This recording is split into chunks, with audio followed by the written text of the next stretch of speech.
اعوذ باللہ من الشیطان الرجیم بسم اللہ الرحمن الرحیم اللہم صلی علی محمد وعلی آل محمد کما صلیت علی ابراہیم وعلی آل ابراہیم انکا حمید مجید اللہم بارک علی محمد وعلی آل محمد کما بارکت علی ابراہیم وعلی آل ابراہیم انکا حمید مجید۔ معزز دوستو، اللہ تعالیٰ نے انسان کو یہ وجود عطا فرمایا ہے، تو اس وجود کے اوپر اللہ تعالیٰ کا حق ہے۔ ہم اپنی مرضی سے اپنی آنکھیں نہیں لائے، ہم اپنی مرضی سے اپنے کان نہیں لائے، ہم اپنی مرضی سے اپنے ہیئر اسٹائل، اپنے بالوں کی ترتیبوں کو نہیں لائے، ہم اپنی مرضی سے اپنے شکل، اپنے کلر کا انتخاب نہیں کر سکے۔ ان میں سب میں اللہ کی مرضی ہے۔ تو جب اللہ تعالیٰ نے اپنی مرضی سے ہمیں چیز دی ہے، جب کوئی آپ کو اپنی مرضی سے چیز دے تو اس کی ترتیب بھی اسی کی مرضی کے مطابق ہونی چاہیے۔ دیکھیں، آپ اور ہم ایک چھوٹی سی کوئی چیز، مثلا یہ موبائل بھی خریدنے جائیں تو اس موبائل کے ساتھ ہمیں ایک اس کا طریقہ استعمال کے لیے وارنٹی کارڈ ملتا ہے کہ آپ نے اس کو کہاں کہاں استعمال کر سکنا ہے۔ آپ اور ہم واشنگ مشین، سلائی مشین کوئی اور لینا چاہیں تو اس کے ساتھ بھی ہمیں ترکیب استعمال ملتی ہے۔ ہم کہیں بابا پیسے تو میرے ہیں، خریدا تو میں نے ہے، میرے حلال کے کمائی کے پیسے ہیں، میں ان کی ترکیب استعمال پہ کیوں عمل کروں؟ جیسے مرضی آئے میں اپنے گھوڑے دوڑاؤں گا، وہ مشین ایک نہ ایک دن خراب ہو جائے گی۔ اس پہ اپنی عقل چلانے کی ضرورت نہیں ہے۔ ہم کہیں گے جو اس کو بنانے والا ہے، اس مشین کا جو اس کی ترتیب دینے والا ہے، اس میں سارے معاملات بھی اسی کے چلیں گے۔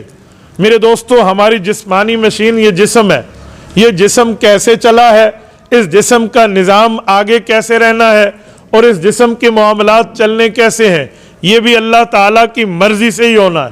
ہم نے اللہ تعالیٰ کی مرضی پہ عمل کرنا ہے، تب جا کے ہم نے کامیاب ہونا ہے۔ اگر ہم اللہ تعالیٰ کی مرضی کے مطابق نہ چلیں، ناکامی ہی مقدر بن جاتی ہے۔ اللہ محفوظ رکھے۔ نمبر ایک۔ نمبر دو، جب انسان دنیا میں آیا تو انسان سے غلطی بھی ہونی ہے، انسان سے ٹھیک کام بھی ہونے ہیں۔ وہ جو 100% صحیح ہے، یا وہ فرشتوں کا معاملہ ہے یا وہ انبیاء کا معاملہ ہے۔ آپ اور ہم نہ فرشتے ہیں نہ ہم نبی ہیں، ہمارا عقیدہ اور نظریہ ہے۔ رسول اللہ صلی اللہ علیہ وآلہ وسلم اس دھرتی کے آخری نبی ہیں۔ حضور پاک کے بعد نیا نبی پیدا نہیں ہوگا۔ جب ہمارا یہ نظریہ ہے، ہم فرشتے بھی نہیں ہیں، نبی بھی نہیں ہیں، ہم سے غلطی ہونا ممکن ہے، گناہ ہونا ممکن ہے، نافرمانی ہونا ممکن ہے، اس طرح خطا ہونا ممکن ہے۔ جب ہم سے یہ چیزیں ممکن ہیں تو پھر غلطی ہو سکتی ہے، تو اس غلطی کے ازالے کی ترتیب بھی سمجھ جائیں، اس خطا کے معاف کرنے کی ترتیبیں بھی ہمیں سمجھنی چاہیے۔ آپ کہیں گے کیا مطلب؟ کچھ لوگ یہ سمجھتے ہیں کہ مجھ سے گناہ ہو گیا، بس میں اللہ کا نافرمان بندہ ہوں، اللہ مجھ سے کبھی راضی نہیں ہوگا۔ میرے دوستو، یہ ترتیب شیطانی ہے، رحمانی ترتیب یہ نہیں ہے۔ غلطی ہوتی ہے، شیطان کراتا ہے، تو توبہ بھی تو اس کا حل ہے۔ توبہ کر لے، اللہ تعالیٰ غلطی معاف کر دیں گے۔ میں مثال دینے کے لیے آپ کی خدمت میں بات کر رہا ہوں۔ آپ اور ہم یہ کپڑے پہنتے ہیں، کپڑوں میں داغ لگنا یہ یقینی ہے۔ جب ہم باہر گھومیں گے، باہر کی ترتیب، وہاں کی گرد و غبار، وہاں کی مٹی، وہاں کے اثرات، باہر کے ماحول سے ہمارے کپڑے متاثر ہوں گے، اس پہ داغ لگے گا، دھبا لگے گا، میلے ہوں گے، یہ پکی بات ہے۔ پھر اس کا علاج کیا ہے؟ ہم اس کپڑے کو کاٹ کے آگ لگا کے جلا دیں؟ جی نہیں، ہم نے اس کے حل میں واشنگ پاؤڈر رکھے ہوئے ہیں، واشنگ صرف رکھا ہوا ہے، واشنگ صابن رکھے ہوئے ہیں، واشنگ مشینیں رکھی ہوئی ہیں، اس کی صفائی دھلائی کے لیے ہم نے پوری ترتیب لگا رکھی ہے۔ تو بھائیو، ایسے ہی دل ہے، ایسے ہی نظر ہے، ایسے ہی کان ہے، ایسے ہی زبان ہے، ایسے ہی اعضاء ہے، ایسے ہی سوچ ہے۔ اس سے اللہ تعالیٰ کی نافرمانی ہونا ممکن ہے۔ ہم بچیں گے. جیسے کپڑوں پہ داغ سے خود کو بچاتے ہیں لیکن لگ جاتا ہے, ہم گناہوں سے بچیں گے, خطاؤں سے بچیں گے, نافرمانی سے بچیں گے, اپنی صلاحیت کو اس پہ لگائیں گے. لیکن اگر گناہ ہو گیا تو پھر اس میں یہ نہیں کہیں گے بابا اللہ مجھ سے ناراض تھا, میں کافر, میں بے ایمان, میں فاسق, میں فاجر, بس اب میری نافرمانی ہو گئی, اب کس منہ سے اللہ کے سامنے جاؤں گا, کس منہ سے معافی مانگوں. رب نہیں کہے گا تیرا دماغ نہیں تھا, تیری سوچ نہیں تھی, تیری عقل نہیں تھی, فہم و فراست نہیں تھی, اور تو نے گناہ کیوں کیا. نہ بابا, جس اللہ نے ہمیں فہم دی ہے, فراست دی ہے, سمجھ دی ہے, اس اللہ نے ہمیں بتایا ہے غلطی ہو جائے تو مجھ سے معافی مانگ لو. بعض اوقات انسان کے دل میں شیطان روحانی پٹی بنا کے شیطانی پٹی ڈالتا ہے. آپ کہیں گے کیا مطلب؟ شیطان کے پاس 70,000 نورانی داؤ پیج ہیں, وہ انہی ترتیب پہ چلاتا ہے. پہلے تو شیطان غلطی کلوا لیتا ہے, جب غلطی ہو جاتی ہے اس کے بعد توبہ میں دیر کرانا یہ شیطان کا کام ہے. غلطی میں, توبہ میں, اس کے بعد خود کو اتنا برا سمجھنا کہ بابا اب چھوڑ دیں, بعد میں, اب تو غلطی ہو گئی, فوراً معافی مانگوں, کس منہ سے مانگوں گا, یہ شیطانی ترتیب ہے. اچھا پھر ایک اور ترتیب ہے شیطانی, وہ توبہ میں بندے کو یوں لیٹ کرتا ہے کہ یار تو معافی مانگ رہا ہے, ابھی تو جوان ہے, ابھی تو بوڑھا تو نہیں ہے, تیرے بال سفید تو نہیں ہے, تیرے اوپر بڑھاپا نہیں آیا, بعد میں معافی مانگ لینا, بعد میں اللہ کو راضی کر لینا, بڑی عمر ہے, بڑا وقت پڑا ہے, مہلت ہے, بعد میں معافی مانگیں گے اللہ راضی ہو جائے گا. شیطان کی ایک ترتیب اور بھی ہے, وہ ترتیب یہ ہے, شیطان ہمیں یہ بات کہتا ہے اچھا معافی تو نے مانگ لی, توبہ تو نے کر لی, لیکن نے تو پھر بھی گناہ کرنے ہوں گے, پھر بھی تجھ سے غلطی ہوگی, پھر بھی تو جھوٹ بول بیٹھے گا, بد نظری پھر بھی ہوگی, گناہ پھر بھی ہوگا, خطائیں پھر بھی ہوں گی, پھر کس منہ سے معافی مانگے گا. چلو 2 4 5 10 15 غلطیاں اکٹھی ہو جائیں, پھر آہستہ آہستہ معافی مانگ لوں گا. لاہور کے غیوروں, یہ تینوں شیطانی ترتیبیں ہیں, یاد رکھیں. جب غلطی ہو گئی اب کس منہ سے معافی مانگے گا؟ بابا اسی منہ سے مانگوں گا جس منہ سے گناہ کیا ہے. نہیں سمجھے؟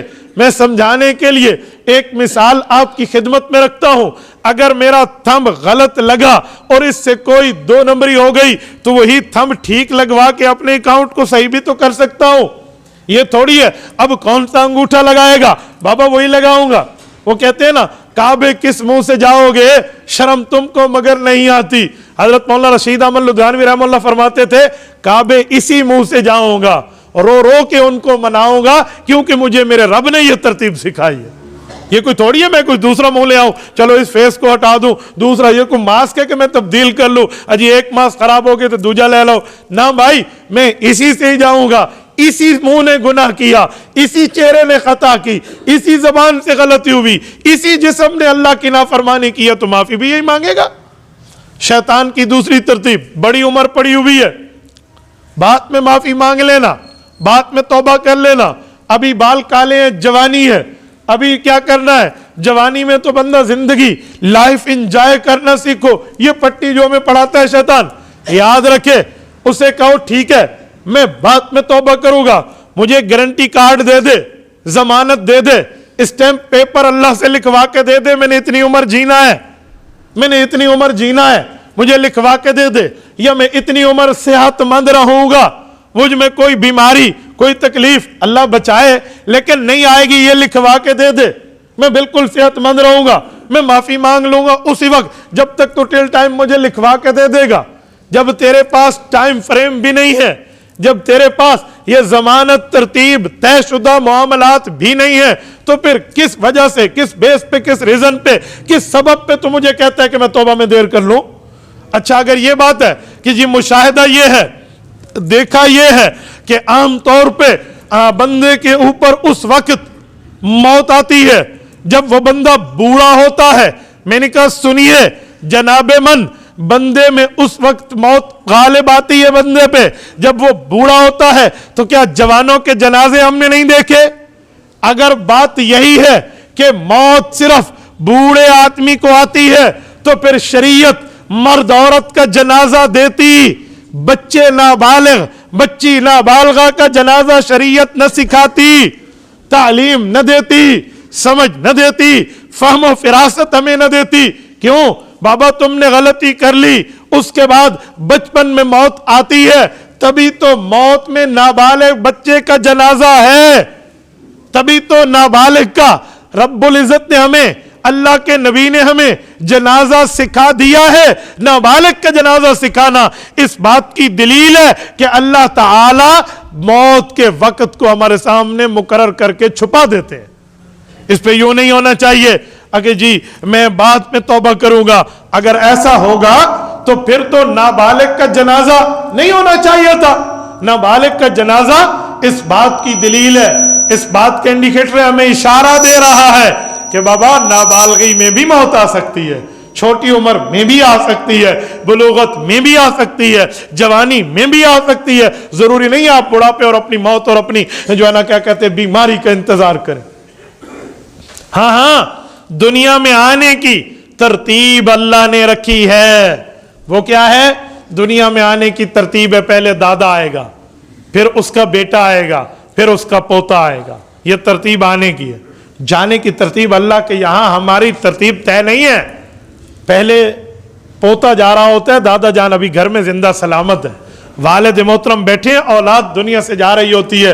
بابا آنے کی ترتیب ہے، جانے کی ترتیب نہیں ہے. جاتے ہوئے لف و نشر غیر مرتب ہے، وہاں پر یہ نہیں ہے یہ ایسے یہ ایسے.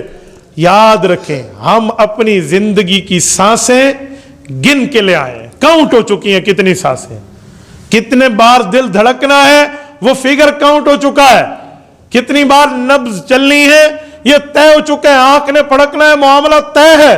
یہ اتنے چل رہا ہے اسی ردم میں، اسی دائرے میں، اسی باؤنڈری میں یہ وہ چل رہے ہیں. دیکھا نہیں ہے؟ کہتے ہیں موت کے وقت آنکھیں پھٹی رہ گئیں. وَالْتَفَّتِ السَّاقُ بِالسَّاقِ، ایڑیوں پہ ایڑیاں رگڑ رہا ہے. آپ کو پتہ ہے ایڑیاں رگڑنا اور آنکھیں پھٹی ہونے کی کیا نشانی ہے؟ یہ جو ہم باڈی لینگویج کے وہ ہے نا اسپیشلسٹ، ان سے کبھی پوچھے. چلو اسلامی معاملہ تو اپنی جگہ ہے نا، میں دنیاوی تعلیم کی ایک بات کر لیتا ہوں کہ آنکھیں پھٹی رہنے کا مطلب، یہ جو باڈی لینگویج کے ایکسپرٹ ہیں نا وہ بتاتے ہیں کہ آنکھیں پھٹی رہنے کا مطلب ہے ناگہانی خبر ملی ہے، ایسی خبر ملی ہے جس کو آپ امید نہیں کر رہے تھے کہ یوں ہوگا. پھر اس وقت بندہ ایڑی بھی رگڑتا ہے، پھر آنکھیں پھٹی رہتی ہیں. وہ کون سی ناگہانی خبر ہے؟ یہ سائنس دینے سے قاصر ہے، یہ اسلام بتائے گا، یہ شریعت بتائے گی کہ وہ ناگہانی خبر کا معنی بریکنگ نیوز ہے. وہ تب ملتی ہے آپ کو جب فرشتہ یہ جملہ کہتا ہے کہ اللہ کے بندے یہ دیکھ، اقرا کتابک، یہ دیکھ اس میں جتنی سانسیں لکھی ہوئی تھی نا تیری جو تجھے اللہ نے دی ہیں، ان میں سے یہ چند رہ گئی ہیں. جتنے پانی کے قطرے تو نے پینے تھے نا، تھوڑا سا پانی رہتا تھا، اگر کوئی ایک چمچ آخر میں اندر چلی جائے تو، نہیں تو تیرے پانی کے قطرے پورے ہو گئے ہیں. میں نے 7 سمندر تلاش کیے ہیں، تیرے نام کے پانی کا قطرہ موجود نہیں ہے. میں نے تیرے کھانے کو چیک کر لیا ہے، رب کریم نے مجھے تیری ڈیوٹی پہ عائد کیا تھا، لہذا تیرے لیے گندم کا ایک دانہ بھی اس وقت مقدر نہیں ہے. تو اب میں تو تیری روح نکالنے لگا ہوں. آنکھیں پھٹ جاتی ہیں، پھر بندہ ایڑی پہ ایڑی رگڑتا ہے. تو بابا جانے کی ترتیب تو نہیں ہے، ترتیب تو آنے کی ہے. تو جب یہ شیطان نے ہمیں پٹی پڑھائی کہ توبہ نہ کرو ابھی تو بڑی عمر پڑی ہوئی ہے، تو یہ پٹی بھی شیطانی ہے. تیسری پٹی کیا ہے؟ گناہ دیتے ہیں پھر بھی کرنے نا، پھر غلطی کر لے گا، جھوٹ بولنے کی تجھے عادت ہے یا تجھ بد نظری کی عادت ہے، جب پھر کرے گا تو ساری غلطیوں کی اکٹھی اللہ سے معافی مانگنا. یہ ایک ایک کی کیا مانگتا ہے؟ اچھا اگر یہ بات ہے تو پھر ٹھیک ہے، میں عقل سے اس کا جواب دیتا ہوں. یہ کپڑے میں نے پہننے ہیں، اس پر 2 4 15 داغ لگ گئے ہیں، تو میں کہتا ہوں ابھی نہیں اتارتا جب تک کالے نہ ہو جائیں. اور بھی تو داغ لگنے، ابھی کیوں دھو لوں؟ نہ داغ لگے رہے، جتنے داغ دھبے گرد و غبار لگنے لگے رہیں، کالا ہوگا کپڑا تب اتاروں گا. کوئی عقل مند بندہ اس کی تائید کرے گا؟ سب کہیں گے بے وقوف ہے، داغ لگے دھو لے، کوئی کپڑے چینج کر لے. کیوں؟ زیادہ داغ دھبے ہو جائیں گے، اتارنا بھی مشکل ہو جائے گا، لوگ پاگل اور بے وقوف بھی تجھے کہیں گے. تو بھائی اسلام میں بھی تجھے اسٹوپٹ کہا جائے گا جس وقت تجھے گناہ ہو رہے ہیں، دل پر داغ دھبے لگ رہے ہیں اور تو معافی نہیں مانگ رہا، بعد میں اکٹھی مانگ لوں گا. اچھا ایک بات، بعد میں ہو سکتا ہے موت آ جائے، نہ غلطی کروں نہ میں معافی مانگوں، تو جتنی کر لی ہیں ان کی تو معافی مانگ لوں. یہ کیا مانا؟ بعد میں ایک دوست کو میں نے ایک مرتبہ جھوٹ بولنے سے توبہ کریں. ان کی فیلڈ ایسے تھی, وہ وہاں کچھ فیک باتیں ان کو کرنی ہوتی تھی. مجھے کہنے لگے مفتی صاحب آج تو توبہ کرا لو, کر پھر جا کے جھوٹ بولوں گا. پھر میں نے کہا کل پھر معافی مانگ لینا, پرسوں پھر مانگ لینا, لیکن جو آج تو سچی توبہ کر لو. پھر مجھے کہنے لگے مولانا یہ تو اللہ کے ساتھ توبہ پہ مذاق ہو گیا, مجھے پتہ ہے مجھ سے کل گناہ ہو جائے گا, خطا ہو جائے گی, نافرمانی ہو جائے گی, تو میں پھر بھی جو ہے نا یہ اٹھا تو پھر بھی میں معافی مانگ رہا ہوں, یہ تو مذاق ہو گیا, اللہ کی رحمت کے ساتھ تو ایسا نہیں ہے. تو میں نے کہا جی بھائی ایسا بھی نہیں ہے, میں آپ کو اس کی مثال دیتا ہوں. کہتے کیا مطلب؟ میں نے کہا مذاق نہیں ہے, 3 شرطوں کے ساتھ توبہ کرو, دن میں 70 بار ٹوٹے پھر کرو, توبہ سچی ہے, مذاق نہیں ہے. یہ 3 شرطیں کون سی ہیں؟ 28ویں پارے کا آخری صفحہ. رب کریم نے ہمیں سمجھایا یا ایھا الذین آمنوا توبوا الی اللہ توبۃ نصوحا, پکی توبہ کر لو. توبۃ نصوحا پکی توبہ کیا ہے؟ فرمایا 3 شرطیں. نمبر 1 اس گناہ کو چھوڑ دو جو کر رہے ہو.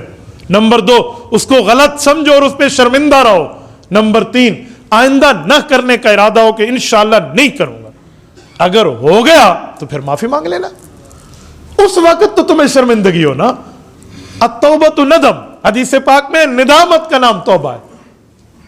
بندے کو اس پر پریشانی ہونی چاہیے, بندے کو اس پر شرمندگی ہونی چاہیے. تو یہ چہرہ لے کر اللہ سے معافی مانگے ہو جائے گا. روایت میں آتے ایک صحابی نے عرض کیا رسول اللہ اگر توبہ ٹوٹ جائے گا پھر اسی شرطوں کے ساتھ کر لے. کہا جی پھر ٹوٹ جائے گا, اللہ نہیں بدلا, اس کی کریمی شان پھر بھی باقی ہے, یہ شرطیں تیرے دل میں ہیں تو پھر کر لے. امام روم رحمۃ اللہ علیہ نے یہی بات تو مثنوی میں ہمیں سمجھائی ہے. باز آ ہر آنچے ہستی باز آ. تم کچھ بھی شخصیت اور پرسنالٹی کے مالک ہو, تمہیں واپس آ جانا چاہیے, توبہ کر لینی چاہیے, رجوع اللہ کر کے اللہ تعالیٰ کے ہاں معافی مانگ لینی چاہیے. گر کافر گبرو بت پرستی بازا, مسلمان ہو یا کافر ہو, گناہ ہوا تب بھی معافی مانگے. کوئی کفر شرک کسی کافر کا ہے تب بھی معافی مانگے. اچھا پھر سوال ہوگا کب تک معافی مانگوں, کب تک توبہ؟ فرمایا این درگاہ ما درگاہ نا امیدی نیست. اور دنیا میں لوگ ہوتے ہیں کہتے ہیں دوسری بار غلطی کر رہا ہے تیسرا تجھے چانس نہیں دوں گا, لیکن یہاں جب تک سانس ہے تب تک چانس ہے. این درگاہ ما درگاہ نا امیدی نیست, اس در پر تجھے کبھی بھی نا امیدی نہیں ملے گی. یہ نا امیدی تجھے نہیں ملے گی. گر 100 بار توبہ شکستی بازا, 100 بار بھی توبہ ٹوٹ گئی ہے نا تو سچے دل سے 101 بار بھی کر لے تب بھی تجھے معافی مل جائے. میرے دوستو آپ مجھے بتائیں سچے دل کی معافی اور توبہ. صحیح بخاری حضرت ابو سعید خدری رضی اللہ عنہ راوی ہیں. رسالت مآب الاسلام نے پچھلی امت کی بات بتائی کہ ایک شخص نے 99 قتل کیے تھے بنی اسرائیل میں. وہ اپنے ایک بزرگ کے پاس آیا اور اس سے پوچھا 99 قتل ہو گئے, حل توبہ, مجھے اللہ معاف کرے گا؟ انہوں نے کہا اللہ تیرے لیے تو معافی جب آئی کوئی نہیں, جا. حالانکہ معافی اور تلافی قتل کی ہو سکتی ہے, معافی بھی ہوتی ہے تلافی بھی ہوتی ہے, تلافی کی پوری ترتیبیں ہیں. اس نے کہا جی کوئی نہیں, تو اس نے کہا 99 ہو گئے نے 100 ہی پورا کر لئیے. انہوں نے اس کو بھی قتل کر دیا. اس کے بعد پھر اسے خیال آیا کہ معافی تو مانگو. یہ میں کوئی جنگ اخبار کا صفحہ نہیں پڑھ رہا, میں صحیح بخاری سنا رہا ہوں, توجہ رکھنا. حضرت ابو سعید خدری کہتے ہیں اللہ کے رسول صلی اللہ علیہ وسلم فرمایا, اس نے کہا جی معافی مانگو. تو ایک بندے سے پوچھا یار یہ بتاؤ معافی والے لوگ, توبہ والے اچھے لوگ, انہوں نے کہا یہ بستی بڑی ظالموں کی ہے. وہ بستی نیک لوگوں کے وہاں جا اور روتے ہوئے جا اللہ کے دربار میں, ہو سکتا ہے تیری غلطی کی معافی کی ترتیب بن جائے. اس نے اللہ کے سامنے ہاتھ اٹھایا کہ اللہ وہاں تو پہنچوں گا لیکن معافی ابھی سے مانگ رہا ہوں, توبہ کر رہا ہوں, آئندہ نہیں ہوگا, بہت زیادتی کی ہے. جو معافی تلافی کی باتیں وہاں جا کے پوچھ لوں گا, اے اللہ میں انہیں وہ معافی بھی مانگنی ہے تلافی بھی کرنی ہے, لیکن ابھی سے تیرے سامنے شرمندہ ہوں, میری توبہ ہے. چل پڑا حدیث پاک میں, اور اس شخص کو اللہ تعالیٰ کی طرف سے موت کا پیغام آیا اور وہ مر گیا. ابھی ان 2 بستیوں کے درمیان ہے, اس بستی سے تھوڑا نکلا تھا, نیکوں کی بستی بہت دور تھی. فرشتے آ گئے. اب توبہ یہ اونچی اونچی مانگ رہا ہے تو یہ ریٹرن ہو رہا ہے نا یہاں, تو ان فرشتوں نے گواہی دی, اس نے معافی مانگ لی. عذاب والے فرشتوں نے کہا جی معافی تو مانگی لیکن ابھی تو چل ہی رہا تھا نا, وہاں پہنچا تو نہیں ہے لہٰذا جہنم لے جائیں گے. فرشتوں کا آپس میں مکالمہ شروع ہوا.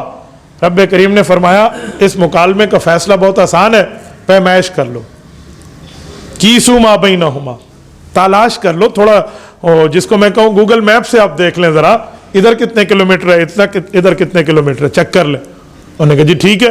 تو جو عذاب والے فرشتے تھے انہوں نے کہا ہماری دلیل تو مضبوط ہے, لمبی بستی دور ہے. رحمت والے فرشتے پریشان ہیں, بھئی ہماری تو بہت چھوٹی جگہ ہے, اس کو لے جائیں گے کہاں؟ کہتے ہیں رب کریم تو دلوں کے بھید جانتے ہیں نا، انہ علیم بذات الصدور۔ اللہ تعالیٰ نے زمین کو کہا تو میری مخلوق ہے، اللہ آپ حکم فرمائیں، کہا اس سائڈ میں کم ہو جائے، اس سائڈ میں زیادہ ہو جائے، نافرمانی ہو کہ بستی کے قریب زیادہ، وہاں اس کے قریب ہو جائے، یہاں بعید ہو جا۔ تالاش دیکھا تو رزلٹ کچھ اور آیا، کہ جی لے جاؤ اسے جنت لے جاؤ۔ یہ میرے پاک پیغمبر نے سنایا ہے، یہ کسی پیر فقیر کی بات میں آپ کو نہیں کر رہا۔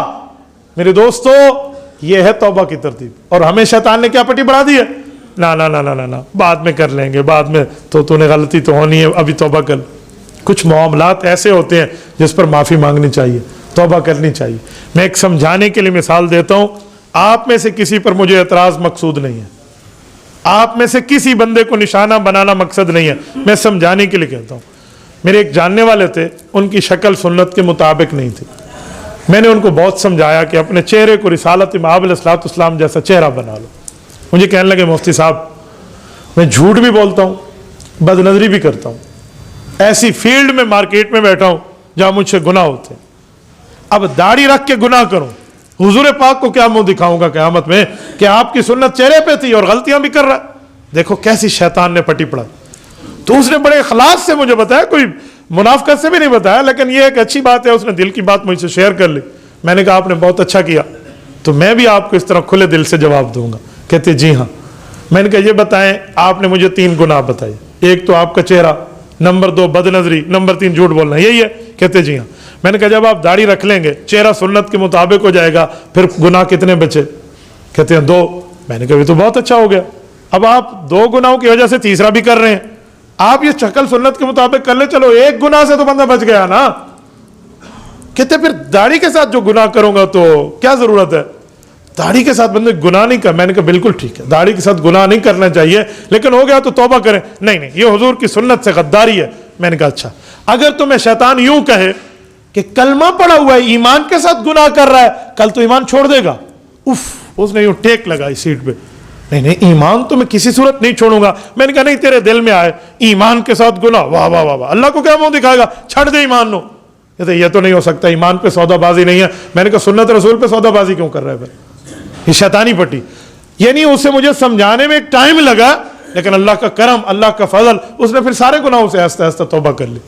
تو اسٹیپ بائی اسٹیپ بندہ آتا ہے بھائی، یہ تھوڑی ہوتا ہے۔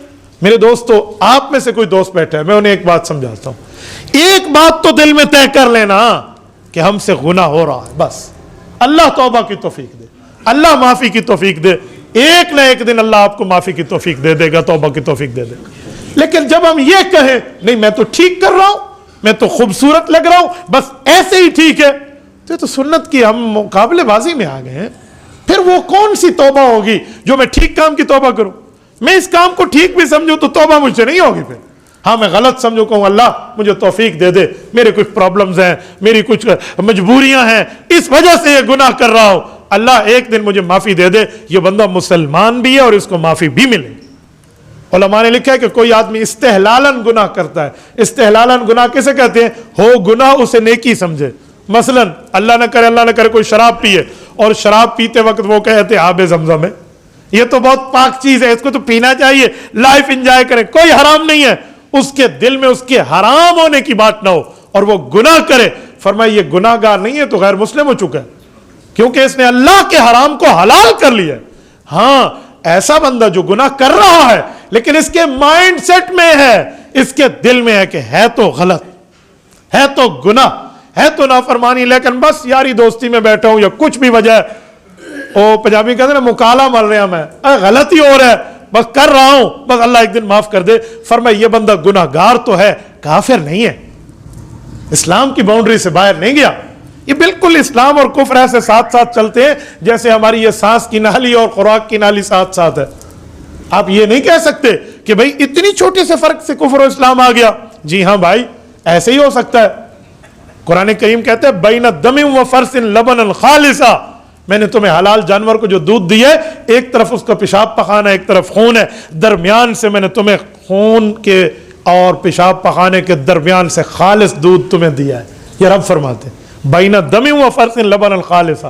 کوئی کہے گا دودھ اتنا پاک، اتنی پلیت جگہ کے قریب، جی اسلام اتنا پاک، کفر اتنی خبیث جگہ کے قریب ہوتا ہے۔ تو ایسے ہی چلتے ہیں۔